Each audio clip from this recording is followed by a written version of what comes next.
started. So we got a town hall today. We're gonna take questions from you audience. We got a bunch in this bowl already.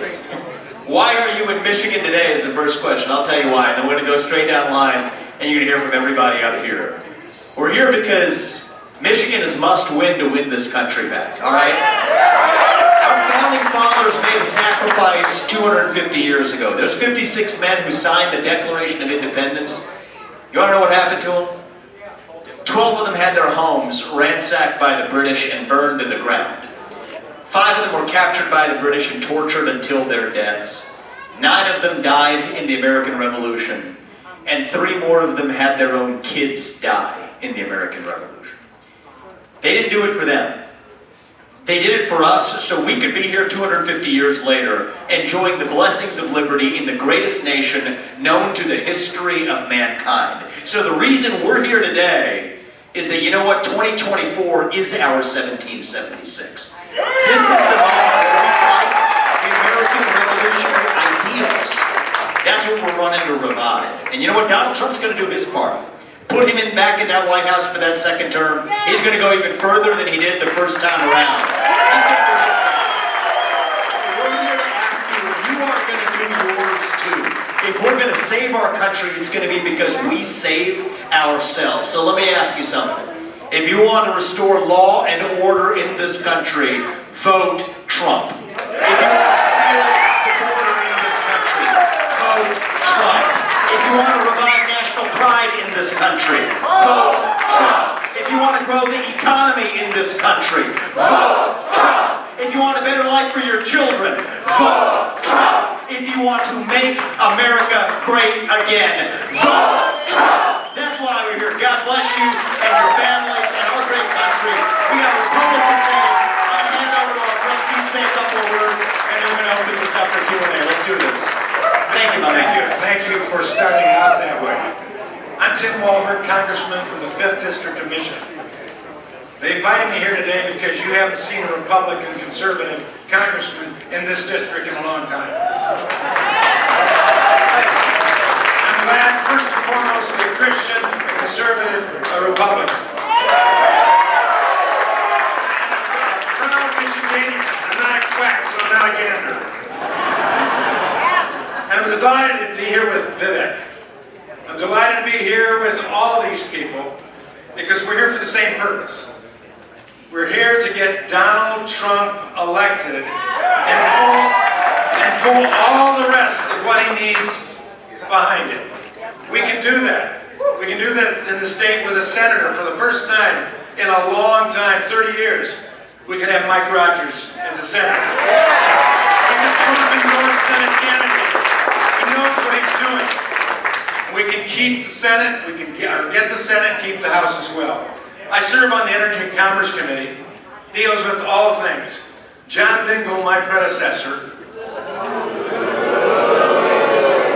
and notice you said, I said my predecessor? Yeah. I'm there now on that committee. It's the same when I asked, what do you cover in the Energy and Commerce Committee? He'd point to a globe. We touch everything. And all of the stuff, a lot of which has been used against Trump. Meta, social media, all of the stuff that held him back. This time we can't let that happen. I also serve in the Education and Workforce Committee. Our Constitution, Article 8, Section 1, Michigan Constitution says, religion, morality, knowledge being necessary to good government and the happiness of mankind, schools and the means of education shall forever be encouraged. Tell our governor that! Amen. I love that guy. Hey, listen, I agree with you. Tell her in November. Tell her in November that we've changed. But education is for what? To get people prepared to work. That's an economy. An economy that is personal, that we control ourselves. That we have tax dollars left back with us. That's what Donald Trump wants to do. Get rid of the tip tax. Get rid of the overtime tax. Leave it in our pockets. So, doggone it, we cannot do anything but everything. And then when you're finished doing everything, step up and do one more thing. And oh, by the way, yank somebody from your family, yank somebody from your neighborhood, and say, you do the same thing. Let's put a smile on our face as we do it. At the very least, it'll cause a liberal to wonder why you're smiling. Tim Walberg, Michigan 5, proud, Christian, conservative, Republican, Donald Trump supporter.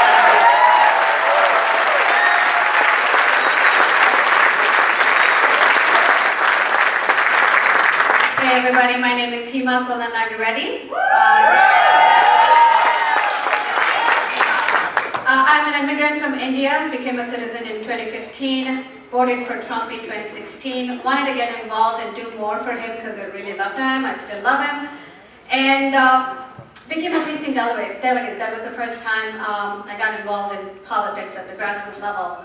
And that's it, and I couldn't just look back because I knew what needs to be done, and there's so much work to be done. And everybody asked me, like, if you look around, there are not very many immigrant Indians that are involved in politics. It's very rare, at least not in Republican politics. Because India is the largest democracy. People come here and they equate Democratic Party as democracy, and then they think they have to vote Democrat. That's what I realized when I first became a Republican. I mean, when I did my own research, kind of knew that my values aligned with Republican Party, so no idea why everybody else is voting Democrat, so I voted Republican. Ever since I've been like a champion in the immigrant community, trying to tell them that, have you ever read the platform on both sides? Do your own research, don't let other people tell you how you need to vote. And the biggest thing that I have, that I'm trying to actually save is this country, the values that I really have come to love. The opportunities, the American dream that I can chase because I set up an IT staffing firm. It is rated as one of the fastest 50 women-owned companies in America a few times. And all that only happened because of the opportunities that we have here. I mean, my mom was never thrilled that I got into politics. She's like, why would you do that? Politics is so dirty. And then I asked her one question. Do you think I would have had the same success if I were in India? She's like, no way. I said, don't you think I owe it to this country? That's exactly.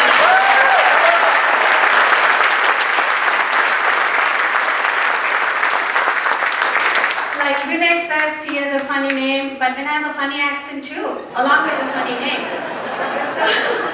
So with all of that, we never play victim cards. Most immigrants are very hardworking people. We don't want anybody to treat us as victims.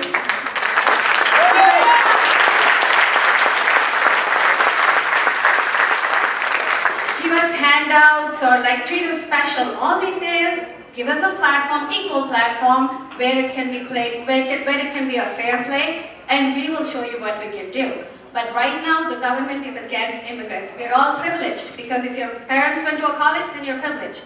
If you have decent income, if your parents have decent income, then you're privileged. If you always were good in math, you're privileged. But that is what we push our children to do, study, study, study. We don't let them have a life. We show them 2 fingers. We say, do you want to be a doctor or an engineer? What about a lawyer? Hey, lawyer. So we don't give them a choice. We just push them because we want them to succeed in their life, and the education is how we succeeded in this country. We know that that's the only path to success, no matter where you come from. So I feel like I have to do something to preserve the American dream for the next generation. I have 3 children, all of 4 Republican.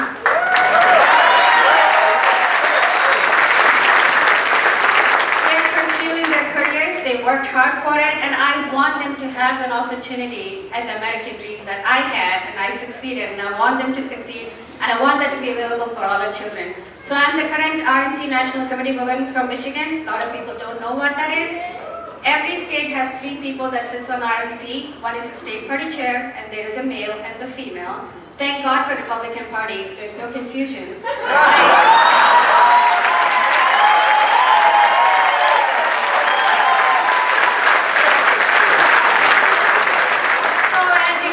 I'm the female representing from Michigan. Thank you very much for being here. I know you're here because you care. You care for this country, you care for the values that for which we all stand. You want to preserve this state and this country. And we all believe that we have to put Trump in the White House. If you're doubtful, you're here to know why we have to put Donald Trump in the White House. you will know tonight why we should absolutely do it. Thank you. And there's no better time to see the difference between the socialism that the Democratic Party represents that so many people have fled over the years, and the hope and opportunity that Donald J. Trump and the Republican Party represents of hope and growth than what we see today. Just look at the last 4 years compared to the previous 4 years. Inflation. American families are paying $12,000 more per year. $1,000 more per month because of Biden inflation. And as much as the media doesn't want you to believe that Kamala Harris had anything to do with the Biden-Harris administration, they've been trying to hide from that. At the end of the day, the failures of Biden are the failures of Harris, and we have a question going into the next 4 years. We have a question over the next 4 years. Are we going to change course from the inflation, the open borders, the endless wars overseas, or are we going to make America more affordable, America more secure, our families more secure? And it's something why I know, Vivek, why you've come up, we appreciate you up here and being a strong advocate of saying it's a time of choosing, of where we're going. What kind of country are we going to leave? Are we going to go full Venezuela? With price controls, where people are trying to flee from the control of the nanny state? Or are we going to decide to actually go to our roots of the rule of law, the free market system that we have? I'm Aric Nesbitt, I'm a Senate Republican leader here in Michigan. It's a little different spelling, Aric with an A. There's a reason for that. Middle of 5 kids, all started with A's.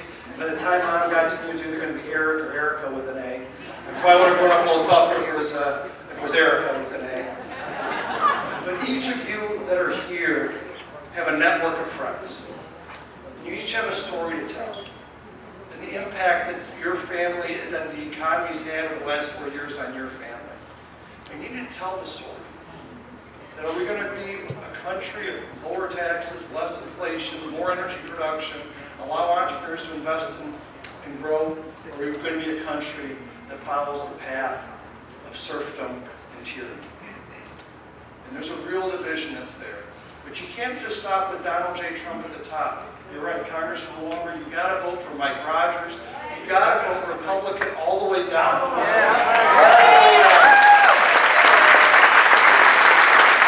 And even positions, you may not even know there's positions like the Wayne State Board of Governors. We've got Sonny.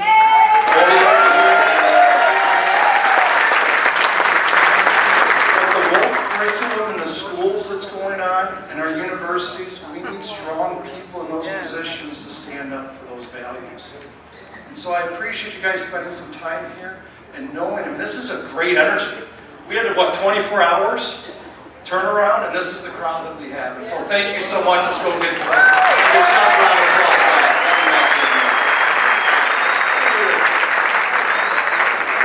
Good evening, I'm Tudor Dixon. I'm so excited.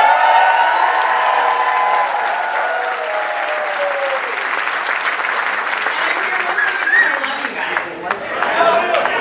I mean, I really do. I love this state. I love the people in this state. And as I've gone around this state, I hear one sad story after another, and I'm done with our sad stories. We're going to bring this state back, and it's going to start with Donald Trump. And there's no one in here that knows better than me. Every vote counts. And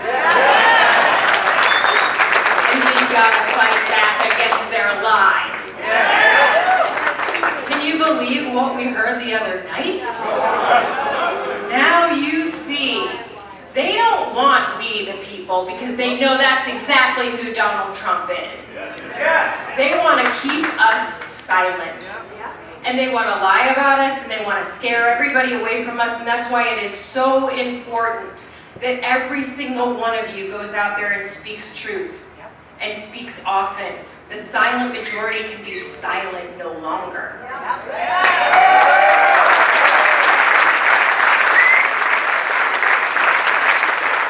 In this state are especially afraid because we have such tyrants in office. We heard it the entire time I was running. Everybody from the small business owner to the billionaire would say, she's so vindictive. She'll come after me. Weaponization of government. It happens at every single level. And they believe that if they stop Donald Trump, they got us all, and we are not going to let that happen.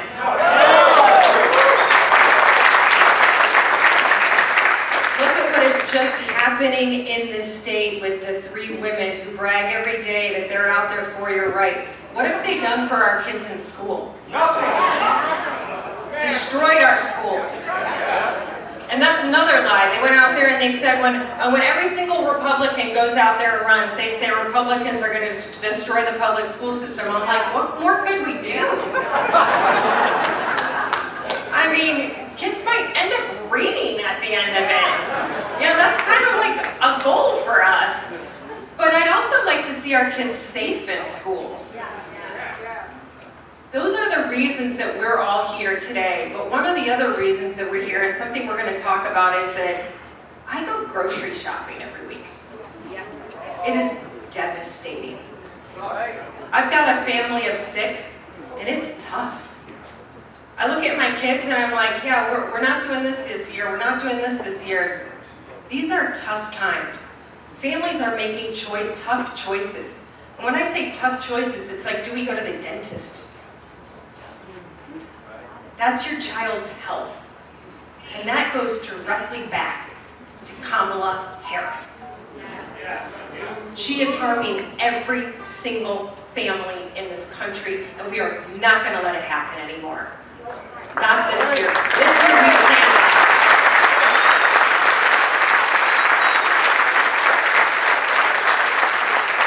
That's why I love you guys, because I know you're going to do it. I mean, we walk in here, could there be more energy in this room? And like you said, this is a day. So let's go out there and elect Donald J. Trump.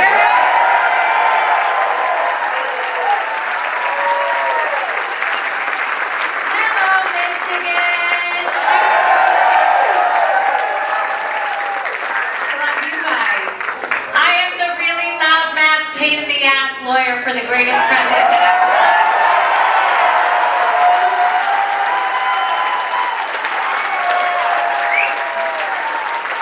So I'm probably most known for screaming outside of courthouses because I love this country and they don't give a shit about the Constitution. Did I tell you I have a mouth on me or what? I keep it together for TV. See, as President Trump would text you all the news, all the things. It's all right, censor me, it's okay. I've been gagged by judges with President Trump. I can't sit down, I'm sorry, I'm not a I have the greatest privilege of being sanctioned $1 million for suing Hillary Clinton and the DNC.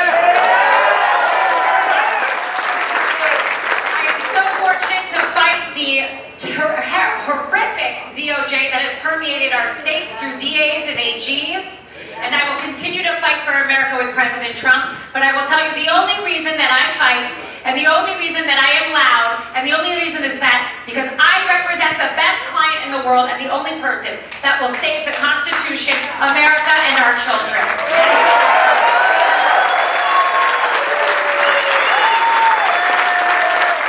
want to specifically talk about Michigan and why I'm excited to start my little campaign tour with the rest of them, but I was not a politician. I am not a politician, but I recently joined the campaign with President Trump because my Judeo-Christian values, I am married to a Jew, I am a proud Chaldean, Arab Christian.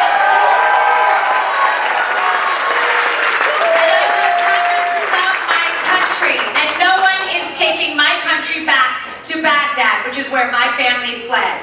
So that is why I am here, because the Christian values, the values of Michigan, the values that I have seen today, and I've been here for 24 hours, and I've got to tell you the love that I have seen today, we are going to save this country. Take your friends to vote, because she will ruin everything we stand for. It's not just about economy. It's about safety. Our borders, 325,000 families, children separated because of our open border crisis, fentanyl coming in, destroying our kids, destroying us. You want to talk about economy. She wants to take our money, taxpayer dollars, and to have illegal aliens, and I don't care what the heck she wants me to call it, illegal aliens have transitions in cells, and we pay for it. And you know what? She will get up in a debate and say she will give you $6 grand for this and 25 grand for that. Well, guess what that means? We pay for that. Money is not free in this country. So don't buy it, don't listen to her, and stand up for what is right in this country and vote Donald Trump November 5th.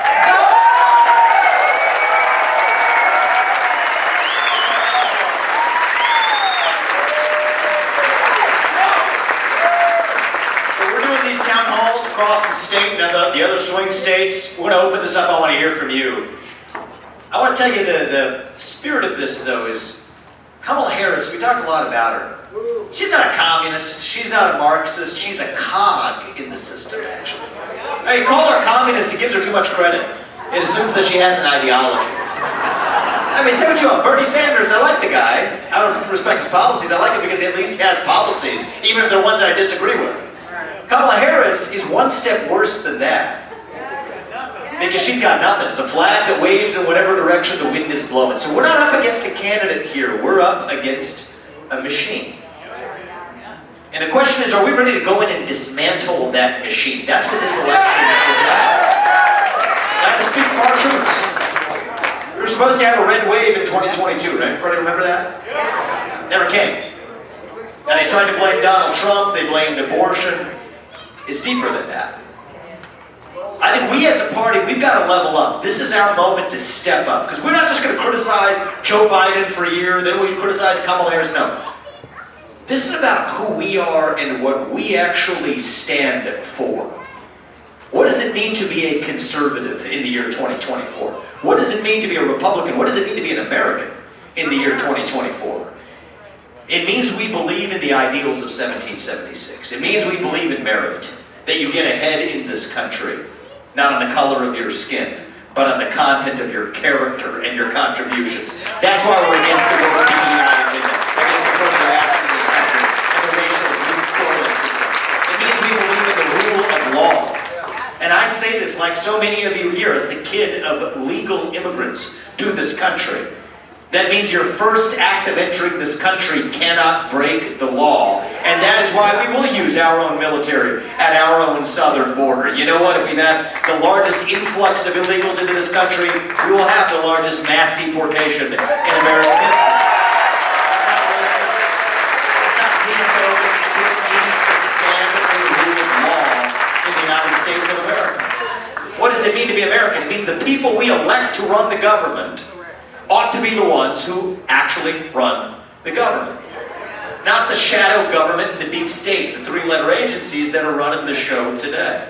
Which actually reminds me of the second mass deportation we need in this country. It's not just billions of illegals out of the United States, it's millions of unelected federal bureaucrats out of Washington, D.C.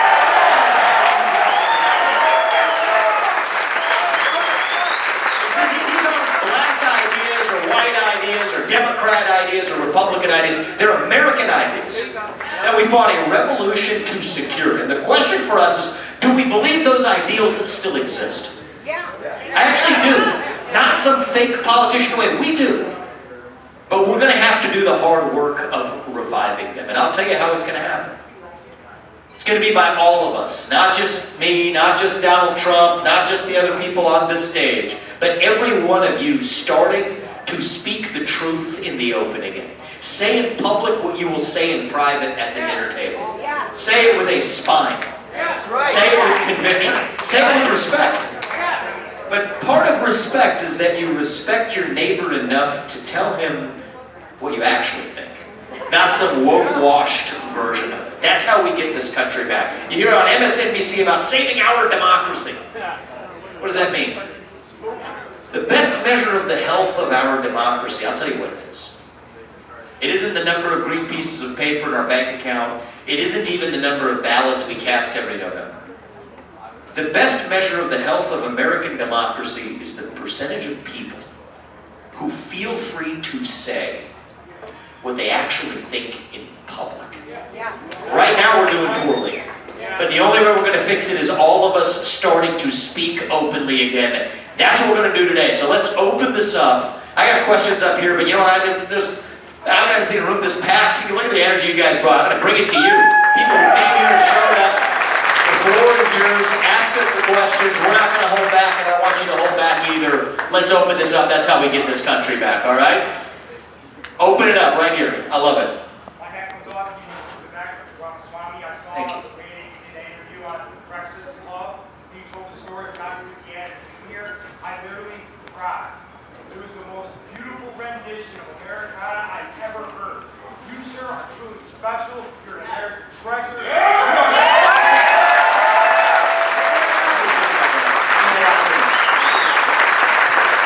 Thank you for this question. I'm a small content creator, small-time journalist. I'm very busy. I work also in cement. I'm a blue-collar guy. I was honestly a street guy when I was younger. I went legit. I work hard. I make videos, pro-Trump, pro-America, and I'm being snide at every level by horrendous censorship. It's getting worse out there. I know Mark Zuckerberg wrote that letter to Jim Jordan, how he was sorry and all that. Bull crap. You are still censored. I've had 8 videos taken down today.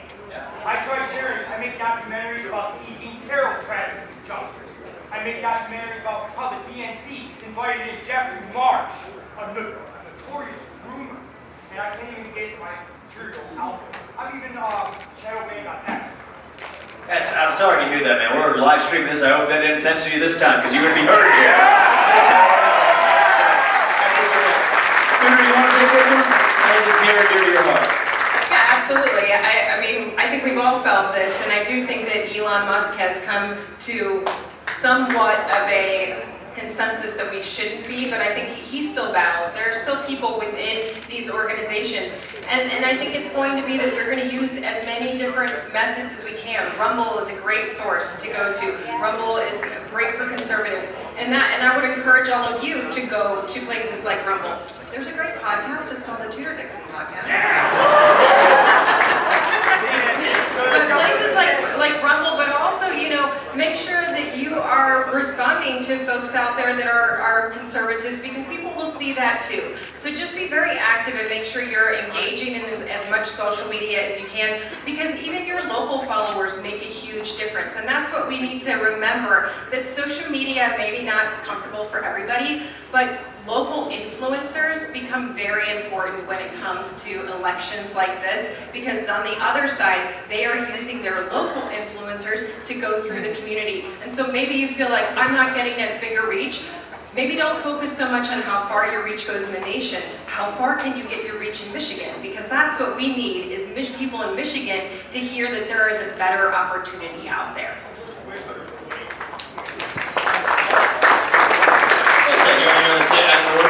I think it goes to something bigger, what you were talking about earlier, Vivek, is that the cancel culture we don't just see on social media, but what we see in higher education, what we see in business and work. You go ahead and say something, you're afraid to say something, get fired. And it goes back to something even deeper on the free market economics of the individual over the state at the end of the day. 4 years ago, the government was saying, you're a critical worker, you're not a critical worker. You could have a job, you can't have a job. And at the end of the day, it's more than just the censorship on social media. It's the fact that there's so much control on government deciding what the economy is going to do.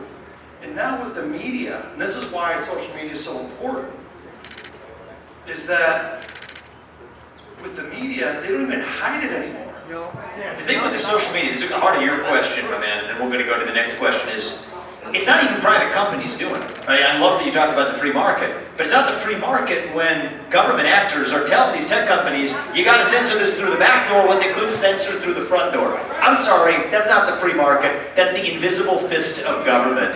And the people who did that, they broke the law. And you know what? If ordinary citizens break the law, they're held accountable. It shouldn't be any different for government bureaucrats either. We need accountability. So thank you, my man. I appreciate it. go to the gentleman in the back, the former basketball player, right there. I'm making an assumption. I take you are a former basketball player. Good. Good. You know when you see one. I'd like if you're going to think about like a car, when you see in a dashboard in a car, you see a speedometer, you see a fuel gauge, you see whether you're going forward or reverse. I'd like to know what's on each of your dashboards. What makes you, what's your compass? What guides you in the decisions that you make to lead this country? Congressman, why don't you go first and then Hima, we'll hear from you. Well, it sounds like it's a pat answer, but it's the Constitution. I've taken an oath of office in the state legislature 8 times. 8 times in Congress now. Took it once, served 1 term, and they took me out in the Obama landslide, so I know what term limits are. The people did it. 2 years later, they said, oops, and they put me back.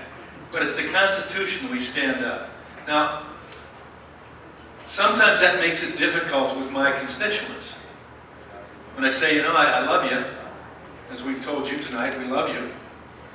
We really do, because you're American citizens. But when you ask me to do something that I can't do, when it doesn't offer equal benefit, security, and protection, that's Article 1 of the Michigan Constitution. Aric has to deal with that. In the U.S. Constitution, we have not only the articles of the Constitution, but with the 1st, 2nd, 3rd, 4th, 5th, 6th, 10th, the amendments that go on. And they make it very clear how we're supposed to live, how we're supposed to look at things. We talk about meta, we talk about social media. We looked at Section 230 in the Energy and Commerce Committee. We're responsible for that. We like to whack big tech, but we also know that Vivek and others wouldn't have the ability to get information out if we didn't have that wonderful thing called the internet. That can be a wonderful tool, but can be a danger as well. So Republicans on energy and commerce looked at Section 230 and what we could do, and ultimately decided there has to be a light touch. It can't be government control. We have to let it work. There are dangers there. But that's when it comes to the fact that exactly what Vivek said. We got to speak up. Clear, concise, and not woke. Firm, with a smile on her face. Remember, that makes a liberal worried while you're smiling. But it draws people, and it's common sense that comes out. So yeah, my answer is the Constitution, whether I like it or not, whether it fits with my constituency in getting reelected at times, or it makes it more difficult to say, no, I can't do that. Oh, you're going to take me out? Okay. That may be the case, but you're going to have to work hard. So that's my answer. Respect that. Hima, you want to share your thought? I think for me, as an outsider, the first things that I noticed is the freedoms that we have here. Most of the people who come from other countries know that there is no country like America. And I have been to over 20 countries in my life. And I come back here and it's always like home. Yes, this is where I can be me. And yes, I understand the censorship, it's happening everywhere. It's not like as a Republican it's easy for me to be in business. I'm in IT field. Most of Silicon Valley is all Democrats. It's like, and it's everywhere that I'm a Republican, and I'm loud and I'm proud of being a Republican. It's not so easy for everybody else. But then, this country guarantees everybody freedoms that are not guaranteed in many other countries. Faith, family, freedom. And those are the 3 things that I hold dear, and I feel like this is the only country that stands behind you if you want to exercise all of these 3. Imagine that you can be a boy in the morning, something else in the afternoon, a girl in the evening. All of those are freedoms that are still guaranteed, whatever you want to think it is. Like it could be a mental issue or it could be whatever, but then they still can choose whatever they want to do. Can only happen here. You have freedom of speech. Many countries you don't. And that's exactly why I love this country. Those are the things that we have to make sure that we preserve for the generations to come. Because I feel like more and more, the next generations wouldn't even know if we don't stop it here and say that no, this is guaranteed in our Constitution.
kick off with a couple of my thoughts. If the panel wants to jump in after that, I'll give you a perspective as well. So look, let's get to very practical solutions. We need single-day voting on Election Day as a national holiday with paper ballots and government-issued ID to match the voter file. And I believe English as the sole language that appears anywhere on a ballot. That's not too much to ask. But we got a chicken and egg problem. We got to win in order to do it. I know President Trump's committed to that. The legislative agenda is at the top of the list. Once and for all securing elections in this country. We don't want to be arguing about elections. I mean, the truth is, if we get to that point in time, I'll make a pledge on behalf of everybody in this room, if I may, that we are done complaining about election integrity if we get to single-day voting with paper ballots as a national holiday on Election Day with government-issued ID required to match the voter file. That's our deal with the country. We don't want to be complaining about the electoral. We want to move forward as a country. Unite the country. Make Election Day a national holiday. That unites us. Take one day to say, just one day to think about our civic responsibility to the United States. The rest of the days we can go through our motions, do what the iPhones tell us to do on a given day, fine. But one day we stop and say, this is our duty to our country. So I don't think it's a Republican versus Democrat issue. But we have this election to get through. And the truth is, 50.1 is not an option this time around. We're skating on thin ice. A landslide minus some shenanigans is still a victory. That's the only choice that we have left, all right? So I'm going to give you a bit of bitter medicine, but it's what I tell my kids, it's what I preach to the left, it's what I preach to kids on college campuses. I think we got to preach the same to our own side. The number one factor, not the only factor, but the number one factor that determines whether you succeed in achieving your goal is you. It's not the only thing that matters. There's a lot else that matters in life. We can complain about it. Life is not fair. Never has been. It's not an even playing field. But it's what Hima said earlier. Hardship is not the same thing as victimhood. Hardship is inevitable. Victimhood is a choice. And this year, in the next 55 days, we don't choose to be victims. We choose to be victorious, okay? So, rolling the ball uphill where you are. Is winning this Michigan by 10 votes good enough? It's not. But that's why every one of you, you have a responsibility. Every one of you, you have your own unique God-given gifts. Those of you with money, great, use it. Support the victory. Those of you without that, but with extra time, great, use it. Knock on some extra doors. Make some extra phone calls. But every one of you has your job to play. So we're not going to have a country to save, left to save, if we complain that the other side was unfair. They are unfair. Anybody watch that debate the other night, that 3-on-1 onslaught? Well, that's the way it works. But the truth is, we're fighting for something bigger. This is not just about complaining about fairness. Fairness doesn't exist. This is about saving a republic in our final hour of need. And if we fail to do it before my 4-year-old son, who sent me off today before I came to Michigan, if he's in high school before we get this right, I'm sorry, we don't have a country left. Okay, that's the window we're working within. This may be our last best chance to do it. So is this fair? No, it's not. Make it too big to rig. Make it actually happen. And win by a decisive enough margin. That's how we unite and save this country. It's the only option we've got. After that, we secure our elections. Congressman, give us a word on this. We're going to do that. I appreciate you asking that question. I hold town halls all across my district. I'm not afraid to go there, like Harris is afraid to take questions. And I get those same questions. Congressman, how can I trust the fact that my vote counts? Well, and you ought to ask that. There's plenty of reasons why you ought to worry about that. I was one of 140 members of Congress on January 6th who voted to object to the electors in a number of states. I was one of 3 Republicans in Congress who signed on to object to Michigan's electors. And for the next 2 years, I was canceled by PAC groups, by manufacturing corporations and others for being one of those. So I get it. I get it. What our Secretary of State did here, what she told her clerks to do, was illegal. So even if the vote count came out right, it was done wrong. But As Vivek said, that's then, this is now. I grew up on the south side of Chicago. I'm probably still voting there.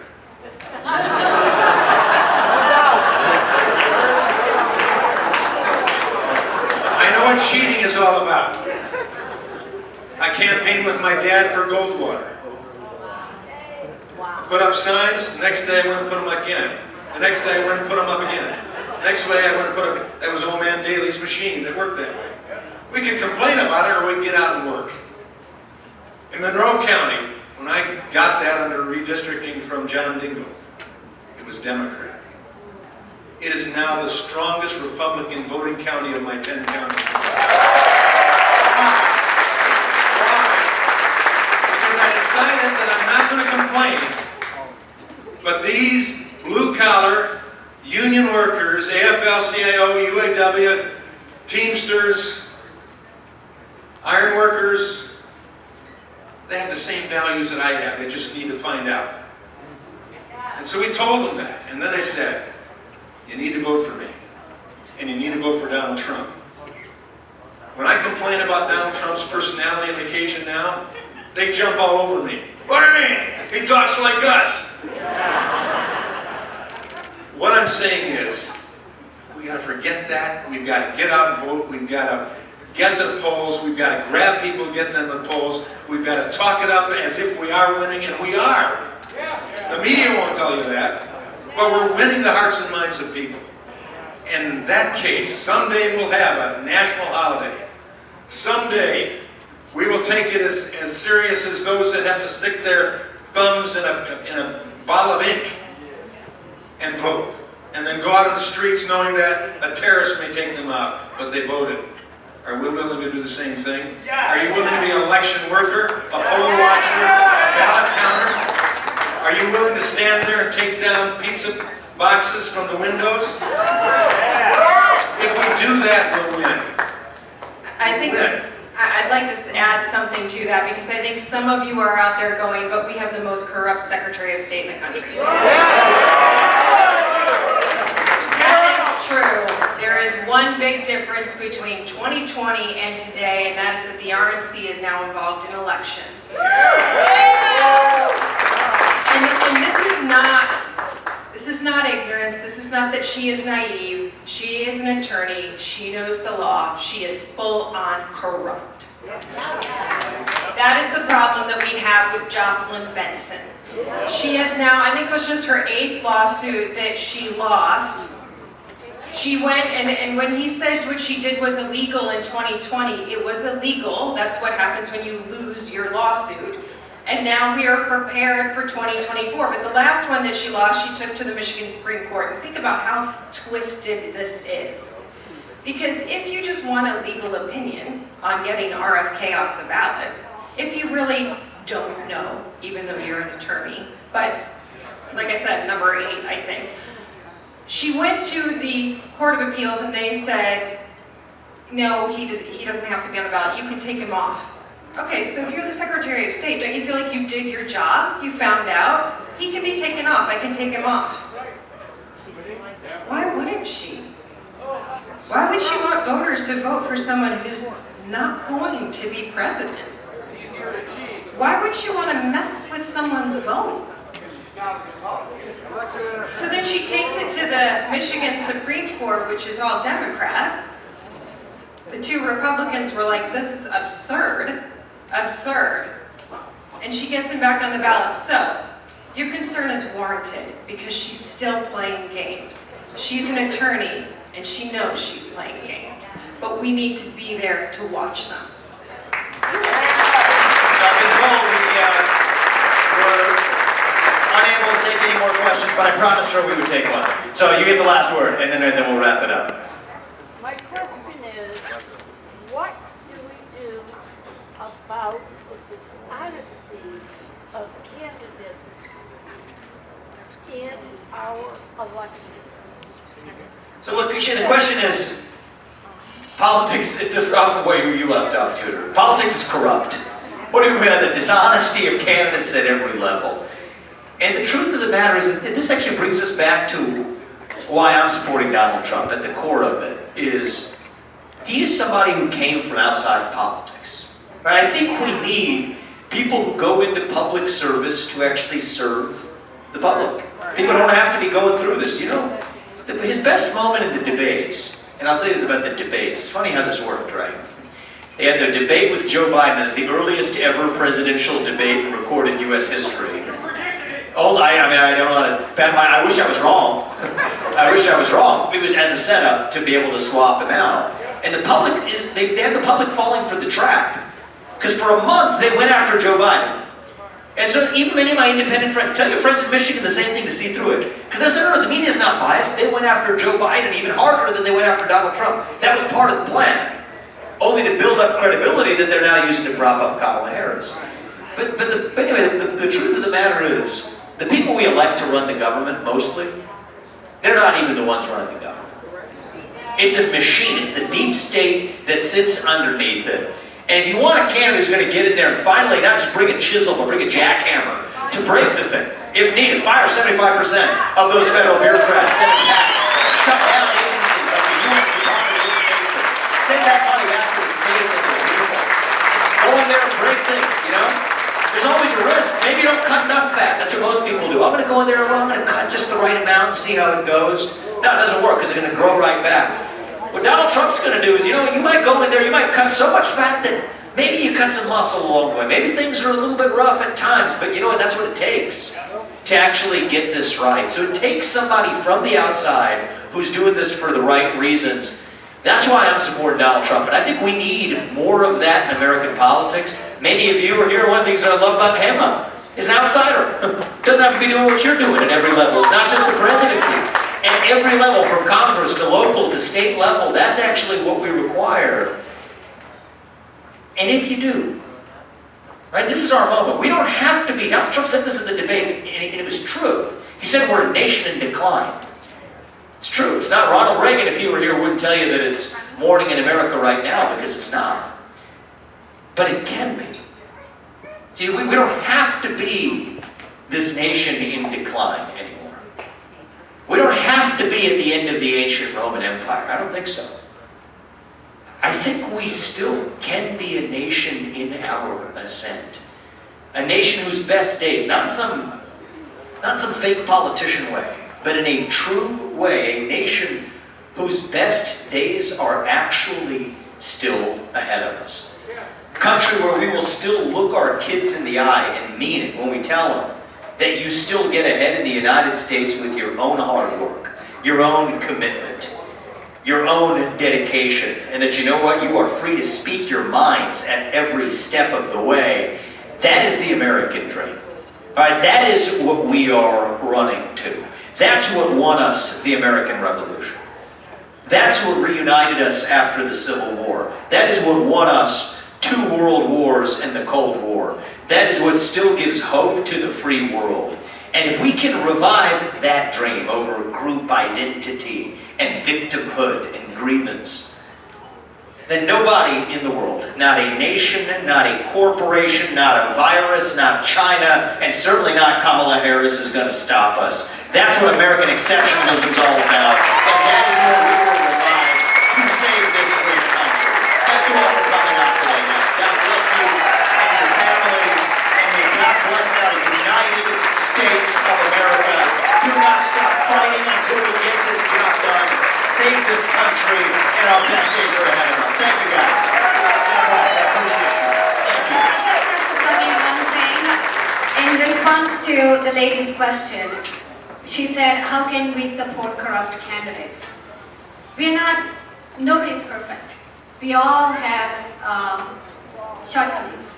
We're not voting for a pastor, we're voting for a politician.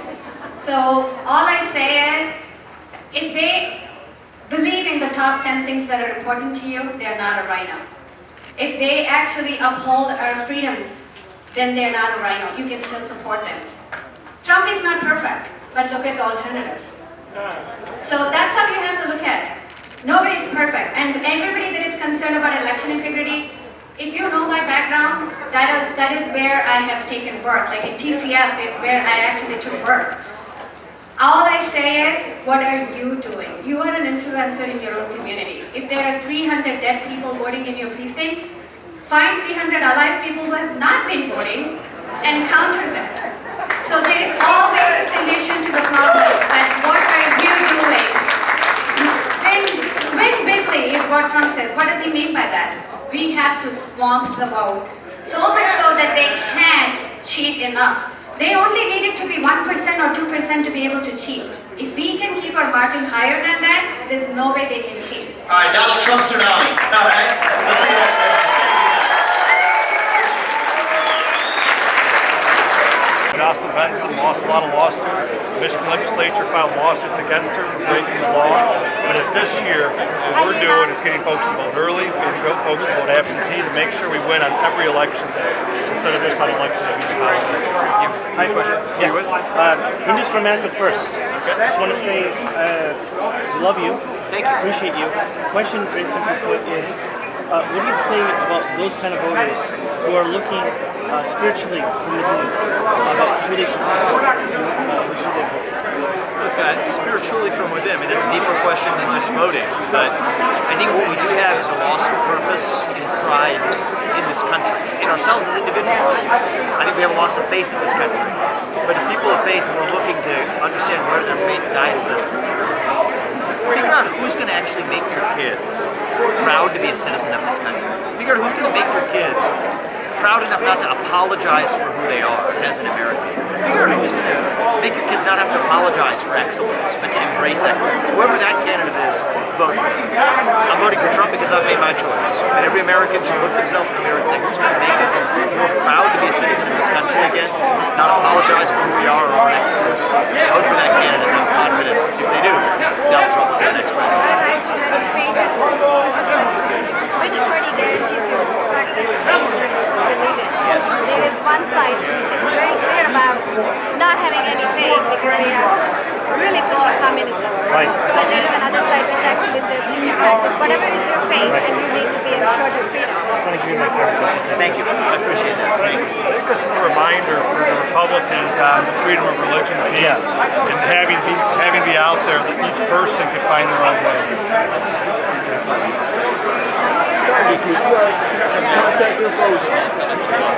Tell them I said hello. Last question. Okay. Who are you with? Okay. Okay, well, you go back to back. We'll come back to stage. Any final questions from the press? Last one. Election misinformation should be prosecuted as it is in Michigan. Election misinformation. Jocelyn Benson